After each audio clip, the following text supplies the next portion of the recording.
नमस्ते मित्रों, मैं राकेश भारद्वाज अपने इस चैनल से आपको प्रणाम करता हूं और आपका हार्दिक स्वागत करता हूं। आज के कार्यक्रम में मैं जिस विषय को बताने जा रहा हूं वो विषय है ग्रह एवं उसके रत्न अर्थात जेम्स स्टोन। यह विषय ज्योतिष का एक महत्वपूर्ण अंग है। ग्रह और उनके रत्न के बारे में सही जानकारी होना सबों के लिए इसलिए भी आवश्यक हो जाता है क्योंकि कुछ लोग आज भी बिना विचार किए और बिना जन्म कुंडली दिखाए रत्न धारण कर लेते हैं। कोई कह दिया कि ये रत्न पहन लो, फायदा होगा, तो पहन लिए और सामने वाला पत्थर बेचकर चला गया और वो दोबारा मिलेगा भी नहीं। फिर भी कुछ लोग बिना सोचे समझे रत्न खरीद भी लेते हैं और पहन भी लेते हैं। खैर, रत्न हम क्यों धारण करते हैं?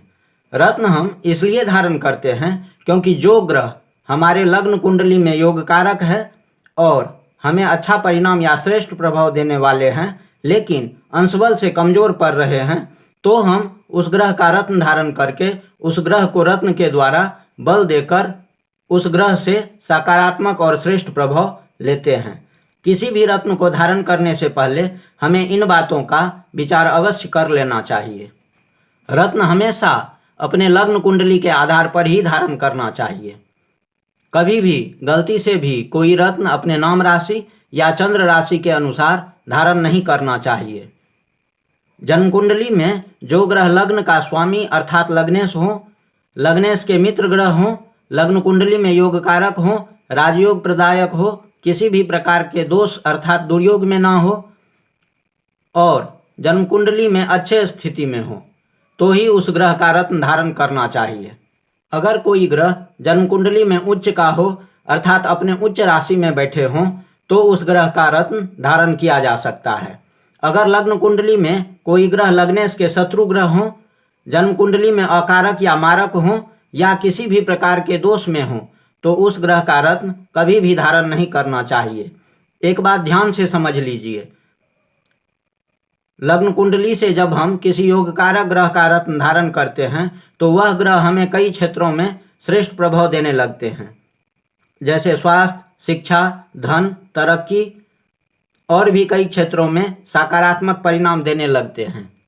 उसी प्रकार अगर हम गलती से भी अकारक या मारक ग्रह का रत्न धारण कर लेते हैं तो वह ग्रह और ज़्यादा बलवान होकर हमें नकारात्मक परिणाम देने लगते हैं और हानि पहुंचा देते हैं। किसी भी रत्न से संपूर्ण प्रभाव लेने के लिए हमें उस रत्न को सही धातु और सही उंगली में धारण करना चाहिए। पुरुष को सदैव रत्न दाहिने हाथ में धारण करना चाहिए और स्त्री को सदैव रत्न बाएं हाथ में धारण करना चाहिए। अब हम लोग ग्रह और उनके रत्न के बारे में और कौन से रत्न को किस धातु में धारण करना चाहिए और कौन से उंगली में धारण करना चाहिए यह जान लेते हैं। सूर्य का रत्न है माणिक। माणिक को सोना या तांबा में धारण किया जाता है और माणिक को सदैव अनामिका उंगली में धारण करना चाहिए। चंद्रमा का रत्न है मोती। मोती को चांदी में धारण किया जाता है और मोती को कनिष्ठिका उंगली में धारण करना चाहिए। मंगल का रत्न है मूंगा। मूंगा को सोना या पीतल में धारण किया जाता है। मूंगा को अनामिका उंगली में धारण करना चाहिए। बुध का रत्न है पन्ना। पन्ना को चांदी में धारण किया जाता है। पन्ना कनिष्ठिका उंगली में धारण करना चाहिए। बृहस्पति का रत्न है पुखराज। पुखराज को सोना या पीतल में धारण किया जाता है। पुखराज को तर्जनी उंगली में धारण करना चाहिए। शुक्र का रत्न है हीरा। हीरा को चांदी में धारण किया जाता है। हीरा को मध्यमा उंगली में धारण करना चाहिए। शुक्र के रत्न को तर्जनी में एक ही कारण से धारण किया जाता है, जब शनि और शुक्र दोनों ग्रहों का रत्न एक साथ धारण करना पड़े।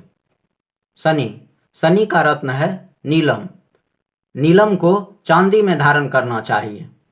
नीलम को मध्यमा उंगली में धारण करना चाहिए।